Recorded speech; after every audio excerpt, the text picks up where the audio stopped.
Bomachoge Borabu, UDA MPs, in a bid to undermine the area ODM MP, Honorable Barongo, brandished employment letters from the TSC and the Kenya Wildlife Service.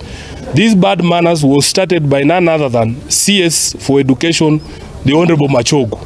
We cannot as a party think of a clearer example of abuse of power other than people walking around with employment letters for state appointments in funerals and in these unofficial events.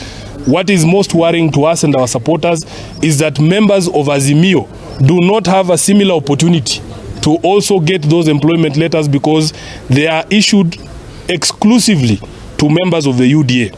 There is also continued harassment of our leaders in Kisii, including the governor, members of parliament and our supporters in Kisii by the police and provincial administration. The master puppeteer behind these schemes has been identified as none other than the PS for Internal Security, Raymond Omolo.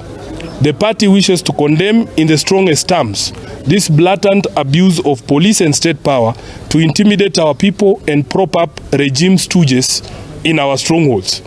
We will be lodging formal complaints to the relevant authorities in the next few days as regards the abuse of police power and the provincial administration.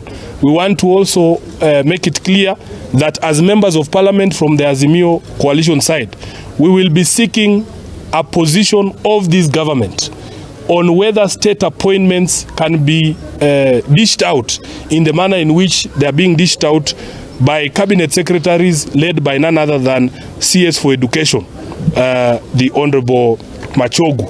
So MPs, we will be summoning the CS to Parliament to explain to us where and how members of ODM can pick TSC employment letters.